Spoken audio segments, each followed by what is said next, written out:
ಶಿವಕುಮಾರ್ಗೆ DK ಶಿವಕುಮಾರ್ಗೆ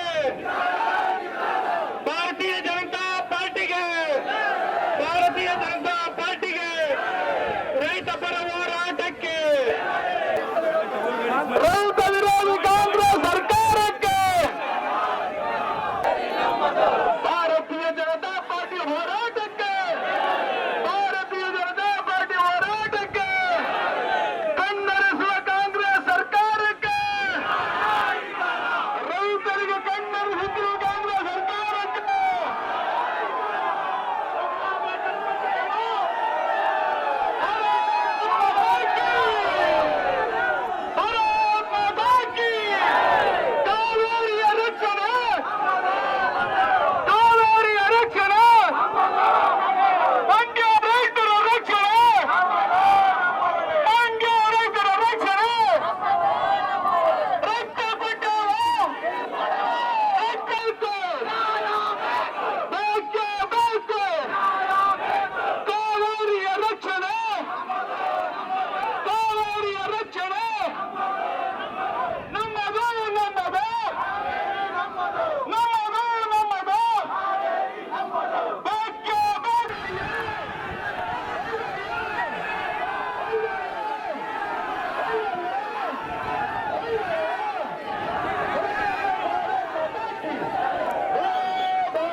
ನಮ್ಮ ಲಾಯರ್ಗಳನ್ನ ಕರೆದು ಏನು ವಾದ ಮಾಡಬೇಕು.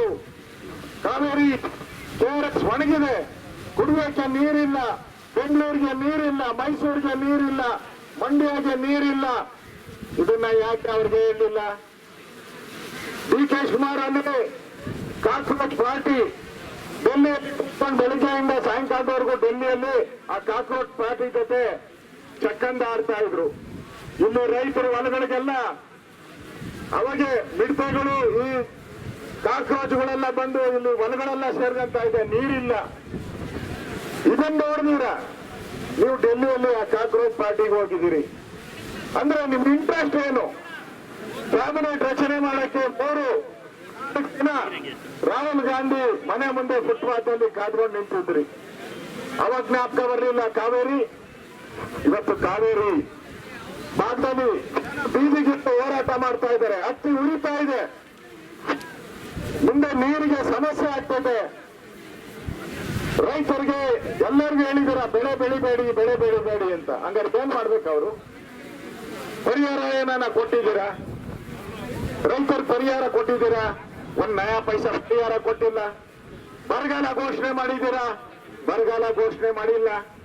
ಕೇಂದ್ರಕ್ಕೆ ವರದಿ ಕೊಟ್ಟಿದ್ದೀರಾ ಬರಗಾಲದ್ದು? ಇನ್ನು ಕೇಂದ್ರಕ್ಕೆ ವರದಿ ಕೊಟ್ಟಿಲ್ಲ. ರೆವಿನ್ಯೂ ಮಿನಿಸ್ಟರ್ ಪರಮೇಶ್ವರ್ ಹೇಳ್ತಾರೆ ಆದ್ಮೇಲೆ ಕೊಡ್ತಾರಂತೆ. ಎಲ್ಲ ರೈತರೆಲ್ಲ ಗುಳೆ ಹೋಗ್ತಾ ಇದ್ದಾರೆ. ನನ್ನೆ ಬಳ್ಳಾರಿಗೆ ಹೋಗಿದ್ದೆ ನಾನು. ಬಳ್ಳಾರಿಗೆ ಹೋಗಿದ್ದೆ ಅಲ್ಲೆಲ್ಲ ಟ್ರ್ಯಾಕ್ಟರ್ಗಳಲ್ಲಿ ಎಲ್ಲ ಅವಾಗೆ ಗುಳೆ ಹೋಗ್ತಾ ಇದ್ದಾರೆ ಎಲ್ಲ ಜನ ಬಿಟ್ಟು. ಆ ಮಕ್ಕಳೆಲ್ಲ ಶಾಲೆಗೆ ಹೋಗೋ ಮಕ್ಕಳೆಲ್ಲ ಅಳ್ತಾ ಇದ್ದಾರೆ ಟ್ರ್ಯಾಕ್ಟರ್ ಮುಂದೆ ನಿಂತ್ಕೊಂಡು. ಆ ತರ ಫೋಟೋಗಳೆಲ್ಲ ಬಂದಿದೆ. ಅಂದ್ರೆ ನಾಚಿಕೆ ಆಗಲ್ವಾ ನಿಮಗೆ ಕಾಂಗ್ರೆಸ್ ಅವ್ರಿಗೆ? ಇಲ್ಲಿ ಗುಳೆ ಹೋಗ್ತಾ ಇದೆ, ಅದರ ಬಗ್ಗೆ ಪ್ರಿಯಾಂಕಾ ಖರ್ಗೆ ಅವ್ರಿಗೆ ಗಮನ ಇಲ್ಲ. ಅವ್ರು ಯಾವಾಗ ಮಾಡಿದ್ರು RSS ಅಂತಾರೆ. ಅವರವರೆಲ್ಲ ಎಲ್ಲ ಖಾಲಿ ಮಾಡ್ಕೊಂಡು ಹೋಗ್ತಾವ್ರೆಲ್ಲ. ಊರ್ ಬಿಟ್ಟು ಗೋವಾ, ಮಹಾರಾಷ್ಟ್ರ ಎಲ್ಲ ಕಡೆ ಹೋಗ್ತಾ ಇದ್ದಾರೆ. ಅದರ ಕಡೆ ಗಮನ ಇಲ್ಲ. ನಿಮ್ ಗಮನ ಏನು? ಎಲ್ಲ ಕ್ಯಾಬಿನೆಟ್ ರಚನೆ ಮಾಡಕ್ ಇಡೀ ಕರ್ನಾಟಕದಲ್ಲಿರೋ ಎಲ್ಲ MLAಗಳು ಡೆಲ್ಲಿಯಲ್ಲಿ ಇದ್ದಾರೆ. ಇಲ್ಲಿ ಬರದ ಬಗ್ಗೆ ಯೋಚನೆ ಇಲ್ಲ. ಎಲ್ಲ DK ಶಿವಕುಮಾರ್ ಬಂದ ಮೇಲೆ 2 ತಿಂಗಳಲ್ಲಿ ಏನು ಉದ್ಧಾರ ಆಗಿದೆ ಹೇಳಿ? DK ಶಿವಕುಮಾರ್ ಬಂದು ಅದೇನೆ ದೇವ್ರ ಪೂಜೆಗಳೆಲ್ಲ ಮಾಡಿ ವಿಭೂತಿ ನಾಮ ನಾನು ಹಿಂದೂ ಅಂತ ಹೇಳ್ಕೊಳಕ್ ಮಾಡಿದ್ಮೇಲೆ 2 ತಿಂಗಳಲ್ಲಿ ನಿಮ್ ಸಾಧನೆ ಏನು? ಇಡೀ ಕರ್ನಾಟಕದ ಎಲ್ಲಾ ಜಲಾಶಯಗಳು ಬರಿದು ಹೊಲಗಳೆಲ್ಲ ಬರಿದು ಬೆಳೆಗಳೆಲ್ಲ ಬರಿದು ಕರ್ನಾಟಕದ ಖಜಾನೆ ಖಾಲಿ. ನೀವು ಬಂದ ಮೇಲೆ ಇದೇ ಸಾಧನೆ 2 ತಿಂಗಳಲ್ಲಿ? ನೀವು ಬಂದು ಖಾಲಿ ಇಟ್ಟ ತಕ್ಷಣ ಬರಗಾಲ ಬಂತಲ್ಲಪ್ಪ, ಮಳೆನೇ ಖಜಾನೆ ಖಾಲಿ ಆಗೋಯ್ತು. ರೈತರೆಲ್ಲ ಊರ್ ಬಿಟ್ಟು ಖಾಲಿ ಮಾಡ್ಕೊಂಡು ಹೋಗ್ತಾ ಇದ್ದಾರೆ, ಗುಳೆ ಹೋಗ್ತಾ ಇದ್ದಾರೆ. ನಾಚಿಕೆ ಆಗಲ್ಲ ಕಾಂಗ್ರೆಸ್ ಸರ್ಕಾರಕ್ಕೆ? ಈಗ ವಿರೋಧ, ಈಗ ಸರ್ವಪಕ್ಷದ ಸಭೆ ಏನಕ್ಕೆ? ಎಲ್ಲ ಖಾಲಿ ಆದ್ಮೇಲೆನಾ? ಇವತ್ತು ದಾರಿಯಲ್ಲಿ ನಾನು ನೋಡಿದೆ ಟ್ರ್ಯಾಕ್ಟರ್ಗಳಲ್ಲಿ ಗುಳೆ ಬಂದಿರುವಂತ ಜನ ಇಳಿತಾ ಇದ್ರು. ಇವತ್ತು ಕರ್ನಾಟಕದಲ್ಲಿ ಈ ಸರ್ಕಾರ ಜನರ ಪಾಲಿಗೆ ಸತ್ತೋಗಿದೆ. ಜನ ಏನೋ ಆಸೆಯಿಂದ ಕಾಂಗ್ರೆಸ್ ಬಂದ್ರೆ ಏನೋ ದೇವಲೋಕ ತೋರಿಸ್ಬಿಡ್ತಾರೆ ಅಂತ ಹೇಳಿ ಓಟ್ ಹಾಕಿದ್ರು. ಇವಾಗ ಜನ ಪಶ್ಚಾತ್ತಾಪ ಬೀಳ್ತಾ ಇದ್ದಾರೆ. ಯಾಕಾದ್ರೂ ಈ ಆಳು ಕಾಂಗ್ರೆಸ್ಗೆ ಓಟ್ ಹಾಕಿದ್ರು, ಈ ಮನೆ ಆಳು ಕಾಂಗ್ರೆಸ್ಗೆ ಓಟ್ ಹಾಕಿದ್ರು ಅಂತ ಹೇಳಿ ಜನ ಶಾಪ ಆಗ್ತಾ ಇದ್ದಾರೆ ಕಾಂಗ್ರೆಸ್ ಪಾರ್ಟಿಗೆ. ಇದರ ವಿರುದ್ಧವಾದಂತ ಹೋರಾಟ ಇವತ್ತು ನಾವು ಮಾಡ್ತಾ ಇರೋದು. ಇದೇನು ಸಾಂಕೇತಿಕ ಹೋರಾಟ ಅಲ್ಲ. KRS ಇಂದ ಯಾವುದೇ ಕಾರಣಕ್ಕೂ ನೀರು ಬಿಡಬಾರ್ದು. ಈಗ ಅಧಿಕಾರಿಗಳಿಗೆ ಹೇಳಿದಾರಂತೆ CM, ನಾನು ಸರ್ವಪಕ್ಷದ ಸಭೆ ಕರೆದು ಟ್ಯಾಪೆ ಸಾರಿಸ್ಬಿಡ್ತೀನಿ, ನೀವು ಸೋಮವಾರ ಮಂಗಳವಾರ ನೀರು ಬಿಟ್ಬಿಡಿ ಅಂತ ಹೇಳ್ಬಿಟ್ಟಿದ್ದಾರೆ. ಸೋಮವಾರ ಮಂಗಳವಾರ ನೀರು ಬಿಡಕ್ಕೆ ಹೇಳ್ಬಿಟ್ಟಿದ್ದಾರೆ. ಆಲ್ರೆಡಿ ಆರ್ಡರ್ ಬಂದ್ಬಿಟ್ಟಿದೆ. ನಾಟಕಕ್ಕೋಸ್ಕರ ತಮಿಳುನಾಡಿನ ತಮಿಳುನಾಡಿನ CM ಜೋಸಫ್ ಅನ್ನ ಕರೆದಿದ್ದಾರೆ. ಏನಕ್ಕೆ? ಆ ಜೋಸಫ್ ಬಂದು ಇಲ್ಲೇನ್ ಮಾಡ್ತಾರೆ? ಮೇಕೆದಾಟಿಗೆ ನಾನು ಪರ್ಮಿಷನ್ ಕೊಟ್ಟಿದ್ದೀನಿ ಅಂತ ಹೇಳಿದಾರ. KRS ಅಲ್ಲಿ ನೀರಿಲ್ಲ, ನೀವು ನೀರು ಬಿಡಬೇಡಿ, ನಿಧಾನವಾಗಿ ಬಿಡಿ ಅಂತ ಹೇಳ್ತಾರ? ಯಾವ ಕಾರಣಕ್ಕೂ ಹೇಳಲ್ಲ. ಅವ್ ಬಂದು KRS ಅಲ್ಲಿ 1 ತೊಟ್ಟು ನೀರು ಇರೋವರೆಗೂ ನಾವು ಪಡಿತೀರಿ ಅಂತ ಹೇಳ್ತಾರೆ. ಮೇಕೆದಾಟಿಗೆ ಪರ್ಮಿಷನ್ ಕೊಡಲ್ಲ ಅಂತ ಹೇಳ್ತಾರೆ. ಇದು ಏನಕ್ಕೋಸ್ಕರ 15 ಕೋಟಿ ಖರ್ಚು ಮಾಡ್ತಾ ಇದ್ದಾರೆ ರಾಜ್ಯ ಸರ್ಕಾರ ಅವ್ರ ಸೆಕ್ಯೂರಿಟಿ ಕೊಡಕ್ಕೋಸ್ಕರ. 15 ಕೋಟಿ ಟ್ಯಾಕ್ಸ್ ಪೇಯರ್ಸ್ ಹಣ. ಉಪಯೋಗ ಇಲ್ಲ. ಇವತ್ತು ನಮ್ಮ ಹೋರಾಟ KRS ಉಳಿಬೇಕು, ಹಳೆ ಮೈಸೂರು ಭಾಗದ ರೈತರು ಉಳಿಬೇಕು. ಅದಕ್ಕೋಸ್ಕರ ನಾವು ಹೋರಾಟ ಮಾಡ್ತಾ ಇದ್ದೀವಿ. ಇಷ್ಟೊಂದು ಸಂಖ್ಯೆಯಲ್ಲಿ ತಾವೆಲ್ಲರೂ ಬಂದು ಕಾವೇರಿ ಕೊಳವನ್ನ, ಕಾವೇರಿ ಮಡಿಲನ್ನ ಬರಿದಾಗಕ್ಕೆ ನಾವು ಬಿಡಲ್ಲ ಅಂತೇಳಿ ನೀವು ಇಷ್ಟೊಂದು ಜನ ಬಂದಿದ್ದೀರಾ. ಇದೇ ತಿಂಗಳ 4ನೇ ತಾರೀಕು ಮಾನ್ಯ ಅಶೋಕ್ ಅವರು ನಾನು ಕೂಡ ಇದೇ ಸ್ಥಳಕ್ಕೆ ಬಂದಿದ್ವಿ.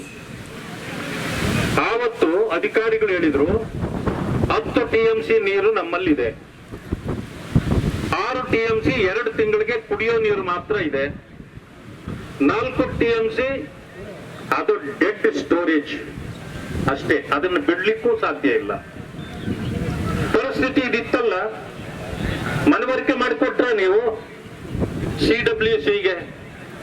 ಪಾಪ ಅವ್ರು ಏನ್ ಮಾಡಿದ್ರು, CWC ಅಂದ್ರೆ ಕಾಂಗ್ರೆಸ್ ವರ್ಕಿಂಗ್ ಕಮಿಟಿ ಅನ್ಕೊಂಡ್ಬಿಟ್ಟವ್ರೆ. ಅದು ಕಾಂಗ್ರೆಸ್ ವರ್ಕಿಂಗ್ ಕಮಿಟಿ ಅಲ್ಲ ರೀ, ಅದು ಕಾವೇರಿ ವಾಟರ್ ಕಮಿಷನ್. ಅದು ಕಮಿಷನ್ ಮುಂದೆ ನೀವು ಇದನ್ನ ಹೇಳಿದ್ದೀರಾ? ಹೇಳಿಲ್ಲ. ಅದಕ್ಕೆ ಅವರು ಆದೇಶ ಕೊಟ್ಟಿದ್ದಾರೆ. 145 ವರ್ಷಗಳ ನಂತರ ಶಿಂಷಾದಲ್ಲಿ, ನಾನು ನಿನ್ನೆಲ್ಲ ಮೊನ್ನೆ ಇಷ್ಟೊತ್ತಲ್ಲಿ ಶಿಂಷಾದಲ್ಲಿದ್ದೆ, ನೀರಿಲ್ಲದೆ ವಿದ್ಯುತ್ ಉತ್ಪಾದನಾ ಘಟಕ ಸ್ತಬ್ಧವಾಗಿದೆ, ನಿಲ್ಲಿಸಿಬಿಟ್ಟಿದ್ದಾರೆ 145 ವರ್ಷಗಳ ನಂತರ. ಯಾಕೆ? ನೀರಿನ ಕೊರತೆ. ಇದನ್ನ CWCಗೆ ನೀವು ಮನವರಿಕೆ ಮಾಡಿಕೊಟ್ಟಿದ್ದೀರಾ? ಅಥವಾ ಜೂನ್ನಲ್ಲೇ ನೀವು ಎಚ್ಚರಿಕೆ ತಗೊಳ್ಬೇಕಾಗಿತ್ತು? ಈಗ ಮಾತಾಡ್ತಾರೆ ಮೋಡ ಬಿತ್ತನೆ ಅಂತ. ಇಲ್ಲಿವರೆಗೂ ಸುಳ್ಳು ಬಿತ್ತನೆ ಮಾಡಿಬಿಟ್ಟು ಈಗ ಮೋಡ ಬಿತ್ತನೆ ಮಾಡಿದ್ರೆ ಏನ್ರಿ ಪ್ರಯೋಜನ? ಹೇಳ್ಕೊಡ್ಬೇಕಾಗಿತ್ತು ಅವತ್ತೇನೆ. ನೀವು ಮೋಡ ಬಿತ್ತನೆ ಮಾಡೋದಾದ್ರೆ ನೀವು ಜೂನ್ ನಲ್ಲೇ ಮಾಡಬೇಕಾಗಿತ್ತು. ಇವತ್ತು ಮಳೆ ಬರ್ತಿರ್ತದು, ಎಲ್ಲರೂ ಬೆಳೆ ಬೆಳೀತಿದ್ರು, ಅದನ್ನು ಮಾಡ್ಲಿಲ್ಲ. ಈಗ ಸುಮ್ಮನೆ ಕಣ್ಣೊರ್ಸಕ್ಕೆ ಮಾತ್ರ ನಾವು ನೀರು ಬಿಡೋದಿಲ್ಲ, ಸೋಮವಾರದವರೆಗೆ ಮಾತ್ರ ಅಂತೆ. ಆಮೇಲೆ ಬಿಡ್ತೀರಾ? ಈಗೇನು ವಿರೋಧ ಪಕ್ಷದ ನಾಯಕರದು ಎಲ್ಲ ಸಭೆ ಕರೀತಾರಂತೆ. ಆ ಸಭೆಯಲ್ಲಿ ನಾವು ಮನವರಿಕೆ ಮಾಡಿಕೊಡ್ತೀವಿ, ಅದು ಬೇರೆ ವಿಷಯ. ನೀವೇನಾದ್ರೂ ತಮಿಳುನಾಡಿನ ಪರವಾದ ತೀರ್ಮಾನವನ್ನು ತೆಗೆದುಕೊಂಡೇ ಆದ್ರೆ ನಿಮ್ಮ ಸರ್ಕಾರಕ್ಕೆ ಸಂಚಕಾರ ಅನ್ನೋದನ್ನ ಇವತ್ತು ಎಲ್ಲರ ಮಧ್ಯದಲ್ಲಿ ನಾವು ಹೇಳಬೇಕಾಗುತ್ತೆ. ಮಾನ್ಯ ಮುಖ್ಯಮಂತ್ರಿಗಳೇ, 2 ತಿಂಗಳಾಗ್ತಾ ಇದೆ ನೀವು ಮುಖ್ಯಮಂತ್ರಿಗಳಾಗಿ. 1 ತಿಂಗಳ ಪೂರ್ತಿ ಸೋನಿಯಾ ಗಾಂಧಿ ಅವರ ಮನೆ ಮುಂದೆನೆ ಕುಳಿತು ಬಿಟ್ಟಿದ್ದೀರಲ್ಲ. CT ರವಿ ಅವರು ಆಗ್ಲೇ ಹೇಳ್ತಾ ಇದ್ರು, ಬಂಗಾರಪ್ಪ ಶಿಷ್ಯ ಅಂದ್ರೆ ಆಗೋದಿಲ್ಲ, ತಮಿಳುನಾಡಿನ ಪರವಾಗಿ ಟ್ರಿಬ್ಯುನಲ್ ಆದೇಶ ಬಂದಾಗ ಯಾವುದೇ ಪ್ರಧಾನಮಂತ್ರಿ ನರೇಂದ್ರ ಮೋದಿಜಿ ಅವರಿಗೆ ಭಾರತ್ ಮಾತಾ ಕಿ. ಪಕ್ಷದ ರಾಜ್ಯದ ಅಧ್ಯಕ್ಷ ಆದಂತ ವಿಜಯೇಂದ್ರ ಅವರೇ, ವಿರೋಧ ಪಕ್ಷದ ನಾಯಕರಾದಂತ ಅಶೋಕ್ ಅವರೇ, ಶ್ರೀಮತಿ ಸುಮಲತಾ ಅಂಬರೀಶ್ ಅವರೇ, ಚೆಲುವಾದಿ ನಾರಾಯಣ ಸ್ವಾಮಿ ಅವರೇ, ಉಳಿದ ಎಲ್ಲ ಪಕ್ಷದ ಮುಖಂಡರೇ, ಇಷ್ಟು ದೊಡ್ಡ ಸಂಖ್ಯೆಯಲ್ಲಿ ಸೇರಿರುವಂತಹ ಮಾಧ್ಯಮದ ಸ್ನೇಹಿತರೆ, ಬಹುಶಃ ಈ ರಾಜ್ಯದ ಮುಖ್ಯಮಂತ್ರಿಗೆ ಕರ್ನಾಟಕ ರಾಜ್ಯದ ಹಿತ ಮುಖ್ಯ ಅಲ್ಲ. ಅವರು ಪ್ರಾಮಾಣಿಕರಾಗಿದ್ರೆ ಒಂದು ಹನಿ ನೀರನ್ನ ತಮಿಳುನಾಡಿಗೆ ಬಿಡಲ್ಲ, ಅಗತ್ಯ ಬಿದ್ದರೆ ನಾನು ಮುಖ್ಯಮಂತ್ರಿ ಸ್ಥಾನಕ್ಕೆ ರಾಜೀನಾಮೆ ಕೊಡ್ತೇನೆ, ರಾಜ್ಯದ ರೈತರ ಹಿತದೃಷ್ಟಿಯಿಂದ ಅಂತ ಹೇಳ್ಬೇಕಾಗಿತ್ತು. ಆ ಮಾತನ್ನು ಹೇಳ್ದೇನೆ ರಾಜಕೀಯ ತೊಂಬರಾಟ ಮಾಡ್ತಾ ಯಾರು ಸಚಿವರಾಗಬೇಕು ಅಂತೇಳಿ ದೆಹಲಿನಲ್ಲಿ ರಾಹುಲ್ ಗಾಂಧಿ ಮನೆ ಬಾಗಿಲು ಕಾಯ್ಕೊಂಡು ಕೂತಿರುವಂತ ಈ ಲಂಚಕ್ಕಿಟ್ಟ ಕಾಂಗ್ರೆಸ್ ಮುಖಂಡರಿಗೆ ಎಷ್ಟು ಬಾರಿ ಧಿಕ್ಕಾರ ಹೇಳಿದ್ರು ಕಡಿಮೆ ಆಗುತ್ತೆ. ಇಂಥ ಒಂದು ವಿಶೇಷವಾದ ಸಂದರ್ಭದಲ್ಲಿ ಇವತ್ತೇನು ತಮಿಳುನಾಡಿಗೆ ದಿನ 3,500 ಕ್ಯೂಸೆಕ್ ನೀರು ಹರಿಸಬೇಕು ಅಂತ ಹೇಳಿ ಕಾವೇರಿ ನಿಯಂತ್ರಣ ಮಂಡಳಿ ಹೇಳಿದೆ. ಇವತ್ತು ಇಲ್ಲಿ KRS ನಲ್ಲಿ ನಾವು ಧರಣಿ ಕುಂತಿದ್ದೇವೆ. ಬನ್ನಿ ಮುಖ್ಯಮಂತ್ರಿಗಳೇ, ನಿಮ್ಮ ತಮಿಳುನಾಡಿನ ಮುಖ್ಯಮಂತ್ರಿ ಬರ್ತಾರಲ್ಲ, ಅವ್ರನ್ನ ಇಲ್ಲಿ ಕರ್ಕೊಂಡು ಬನ್ನಿ. ಇಲ್ಲಿ ಈ ಜಲಾಶಯ ಸಂಪೂರ್ಣ ಬತ್ತೋಗಿದೆ. ಬಹುಶಃ ಬರುವಂತ ದಿವಸಗಳಲ್ಲಿ ಕುಡಿಯುವ ನೀರು ಕೊಡೋದಕ್ಕೂ ಕಷ್ಟ ಆಗುತ್ತೆ ಅನ್ನುವಂತ ಪರಿಸ್ಥಿತಿ ಇರುವಂತ ಈ ಸಂದರ್ಭದಲ್ಲಿ ಯಾವ ಮುಖ ಇಟ್ಕೊಂಡು ಇವತ್ತು ನೀವು ಈ ರಾಜಕೀಯ ತೊಂಬರಾಟ ಮಾಡ್ತಾ ಇದ್ದೀರಾ? ಮುಖ್ಯಮಂತ್ರಿಗಳಿಗೆ ನಾನು ಕೇಳಕ್ಕೆ ಇಚ್ಛೆ ಪಡ್ತೇನೆ, ಈಗಾಗಲೇ ಸ್ಪಷ್ಟವಾದ ನಿರ್ಧಾರವನ್ನು ತಗೊಂಡು ಸುಪ್ರೀಂ ಕೋರ್ಟ್ಗೆ ಮನವರಿಕೆಯನ್ನು ಮಾಡಿದ್ದಿದ್ರೆ ಈ ಗಂಡಾಂತರದಿಂದ ನಮ್ಮ ತಪ್ಪಿಸಬಹುದಾಗಿತ್ತು. ಇವತ್ತು ಕುಡಿಯುವ ನೀರಿನ ಹಾಹಾಕಾರ ಇರುವಂತ ಸಂದರ್ಭದಲ್ಲಿ, ಉಸಿರು ಕಟ್ಟುವಂತ ಪರಿಸ್ಥಿತಿ ಇರುವಂತ ಸಂದರ್ಭದಲ್ಲಿ ನಮ್ಮೆಲ್ಲ ಜಲಾಶಯಗಳು ಬತ್ತಿ ಹೋಗಿರುವಂತ ಈ ಸಂದರ್ಭದಲ್ಲಿ, ಕೆರೆಕಟ್ಟೆಗಳು ಬತ್ತಿ ಹೋಗಿರುವಂತ ಈ ಸಂದರ್ಭದಲ್ಲಿ ಜನಹಿತವನ್ನು ಮರೆತು ರಾಜಕೀಯ ದೊಂಬರಾಟದಲ್ಲಿ ತೊಡಗಿರುವಂತ ಈ ರಾಜ್ಯಕ್ಕೆ ಮುಖ್ಯಮಂತ್ರಿ ಶಿವಕುಮಾರ್ ಅವರು, ಡಿ ಕೆ ಶಿವಕುಮಾರ್ ಅವರಿಗೆ ಧಿಕ್ಕಾರ ಧಿಕ್ಕಾರ ಧಿಕ್ಕಾರ ಅಂತ ಹೇಳಬೇಕಾಗುತ್ತೆ. ನಿಮಗೆ ಜನಹಿತ ಮುಖ್ಯ ಅಲ್ಲ, ನಿಮಗೆ ಮುಖ್ಯಮಂತ್ರಿ ಸ್ಥಾನದ ಮುಖ್ಯ ಅನ್ನುವಂಥದ್ದು ಸ್ಪಷ್ಟವಾಗಿದೆ. ಜೈಲಿನಲ್ಲಿ ರಾಹುಲ್ ಗಾಂಧಿ ಮನೆ ಬಾಗಿಲು ಕಾದು ಕುಂತಿರುವಂತ ನಿಮಗೆ ಸಚಿವ ಸಂಪುಟವನ್ನ ವಿಸ್ತರಣೆ ಮಾಡೋದು ಮುಖ್ಯನೇ ಹೊರತು ರಾಜ್ಯದ ಜನರ ಹಿತ ಅಲ್ಲ ಅನ್ನುವಂಥದ್ದು ಸ್ಪಷ್ಟವಾಗಿರುವಂತ ಈ ಸಂದರ್ಭದಲ್ಲಿ ನಮ್ಮ ರೈತರು ಈ ಸಂಕಟದಲ್ಲಿ ಸಿಕ್ಕಾಗ ರಾಜ್ಯ ಸರ್ಕಾರ ನಮ್ಮ ರೈತರೊಂದಿಗೆ ನಿಲ್ಲಬೇಕಾಗಿತ್ತು. ನಾವೆಲ್ಲ ರೈತರ ಪರವಾಗಿ ನಿಲ್ತೇವೆ. ಯಾವ ಕಾರಣಕ್ಕೂ ಸಹ ಒಂದು ಹನಿ ನೀರನ್ನ ಇಲ್ಲಿಂದ ತಮಿಳುನಾಡಿಗೆ ಬಿಡಕ್ಕೆ ಸಾಧ್ಯ ಇಲ್ಲ. ಇದನ್ನ ಈಗಾಗಲೇ ಸ್ಪಷ್ಟ ಮಾಡಿದ್ದೇವೆ. ಬಹುಶಃ ಮುಖ್ಯಮಂತ್ರಿಗಳು ಪ್ರಾಮಾಣಿಕರಾಗಿದ್ರೆ ಇಷ್ಟೊತ್ತಿಗಾಗಲೇ ಸುಪ್ರೀಂ ಕೋರ್ಟ್ಗೆ ಹೋಗಿ ಇದಕ್ಕೆ ತಡೆಯಾಜ್ಞೆಯನ್ನು ತಂದು ಈ ಸಂಕಟದಿಂದ ಪರಿಹಾರ ಹುಡುಕಬೇಕಾಗಿತ್ತು. ಈ ಸಮಸ್ಯೆಗೆ ಶಾಶ್ವತ ಪರಿಹಾರ ಒದಗಿಸುವ ನಿಟ್ಟಿನಲ್ಲಿ ಮೇಕೆದಾಟು ಪರಿಹಾರವಾಗಿದೆ ಅಂತೇಳಿ ತಮಿಳುನಾಡಿನ ನೀರಾವರಿ ಅಗತ್ಯಗಳು ನಮ್ಮ ಜನರ ಕುಡಿಯುವ ನೀರಿನ ಮೂಲಭೂತ ಹಕ್ಕಿಗಿಂತ ದೊಡ್ಡದಲ್ಲ. ಅಲ್ಲಿ ಜಲಾಶಯ ನಿರ್ಮಿಸಿದ್ರೆ ಬೆಂಗಳೂರು ಕುಡಿಯುವ ನೀರು ಸಿಗುತ್ತೆ. ಮಳೆ ಕಡಿಮೆ ಆದಾಗ ತಮಿಳುನಾಡಿಗೆ ಕೊಡುವ ನೀರಿಗೂ ತೊಂದರೆ ಆಗೋದಿಲ್ಲ. ರಾಜ್ಯ ಸರ್ಕಾರ ನಮ್ಮ ರೈತರ ಪರವಾಗಿ, ರಾಜ್ಯದ ಹಿತಾಸಕ್ತಿ ಪರವಾಗಿ ಮೊದಲು ಮೇಕೆದಾಟು ಯೋಜನೆಯನ್ನು ಪ್ರಾರಂಭಿಸಲಿ. ನಮ್ಮ ನಿಲುವು ಸ್ಪಷ್ಟ ಇದೆ. ಇವತ್ತು ನಮ್ಮ ಜಲಾಶಯ ಅವ್ರನ್ನ ಮತ್ತಷ್ಟು ಸಂಕಷ್ಟಕ್ಕೆ ದೂಡಬಾರದು ಅನ್ನುವಂತ ವಾಸ್ತವಿಕ ಸತ್ಯ ಅವರಿಗೆ ಅರ್ಥ ಆಗುತ್ತೆ. ಅರ್ಥ ಮಾಡಿಸೋ ಜವಾಬ್ದಾರಿ ಯಾರ್ದು? ಮುಖ್ಯಮಂತ್ರಿಗಳ ನಿಮ್ದು. ಅದು ಅರ್ಥ ಮಾಡಿಸೋ ಜವಾಬ್ದಾರಿ. ನೀವು ಅರ್ಥ ಮಾಡಿಸಿ ಅಂತ ಆಗ್ರಹ ಮಾಡ್ಲಿಕ್ಕೆ, ನಿಮ್ ಕರ್ತವ್ಯದ ನೆನಪು ಮಾಡ್ಲಿಕ್ಕೆ ಭಾರತೀಯ ಜನತಾ ಪಾರ್ಟಿ ಕಾರ್ಯಕರ್ತರು ಇವತ್ತು KRSಗೆ ಮುತ್ತಿಗೆ ಹಾಕಿದ್ದಾರೆ. ಇವತ್ತು KRSಗೆ ಮುತ್ತಿಗೆ ಹಾಕಿರೋದ್ರ ಉದ್ದೇಶ ನಿಮಗೆ ನಿಮ್ಮ ಕರ್ತವ್ಯದ ನೆನಪು ಮಾಡ್ಲಿಕ್ಕೆ.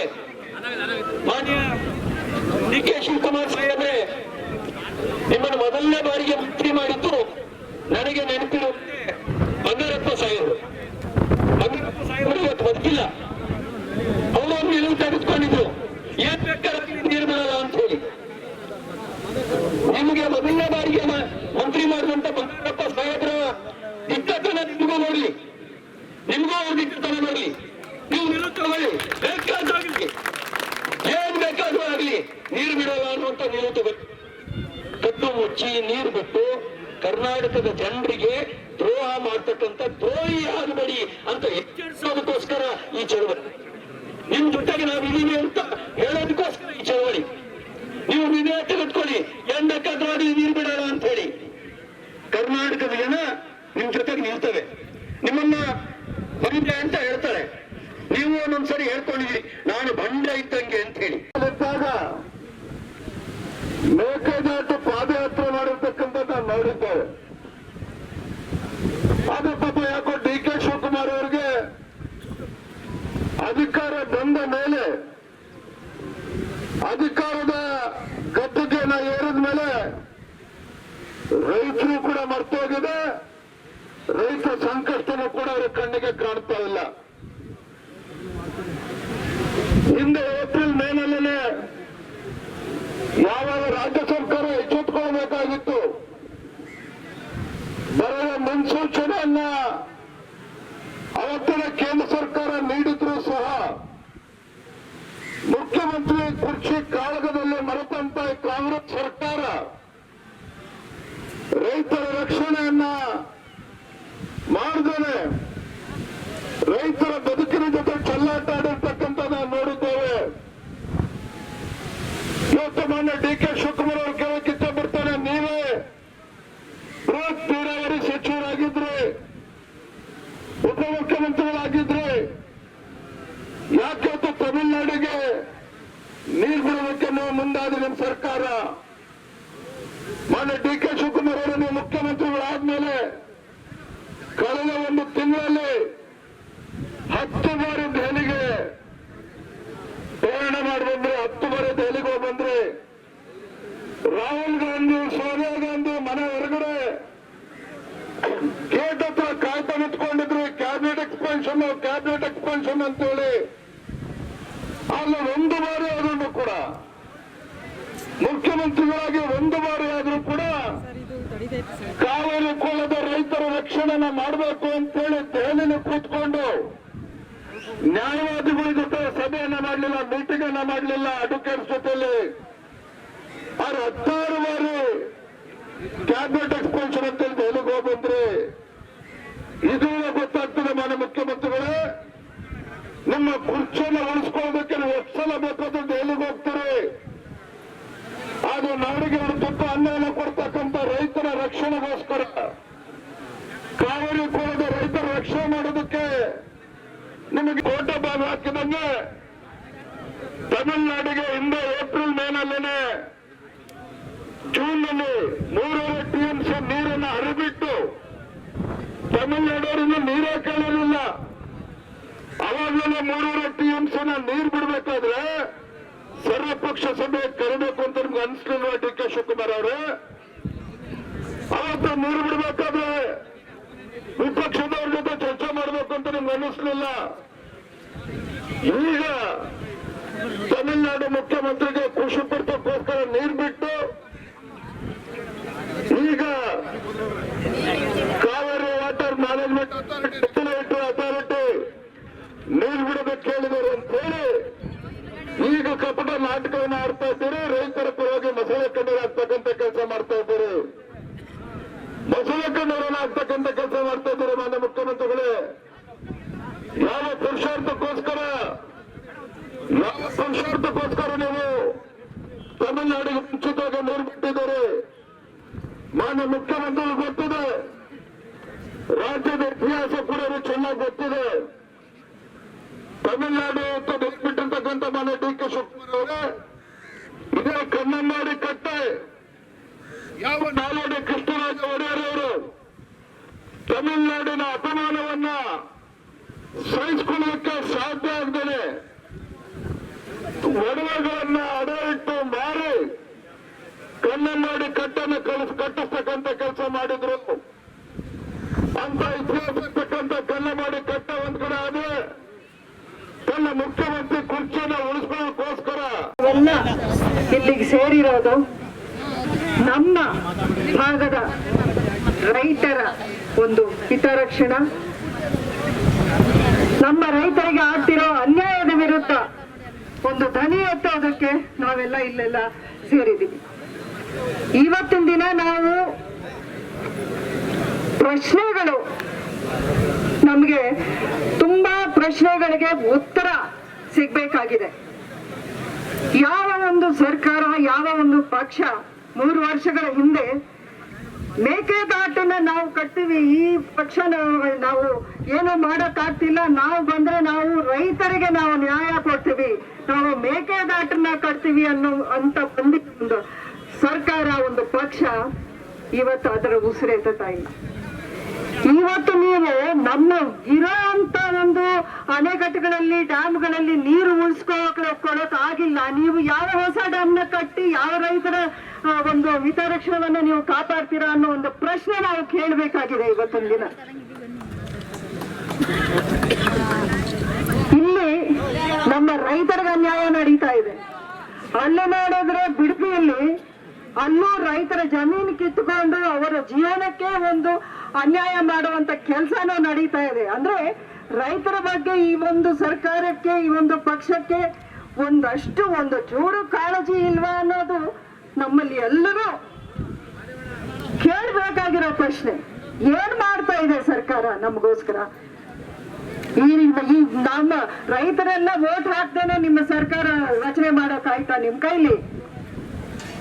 ಎಲ್ರೂ ಸಾಥ್ ಕೊಟ್ಟು ನಿಮ್ಮ ಮಾತುಗಳನ್ನ ನಂಬಿ ವಿಶ್ವಾಸ ಇಟ್ಟು ನಿಮ್ಗೆ ಈ ಒಂದು ವೋಟ್ ಹಾಕಿ ಈ ಒಂದು ಹುದ್ದೆಯಲ್ಲಿ ನಿಮ್ಮನ್ನ ಕೂರಿಸಿರೋದು.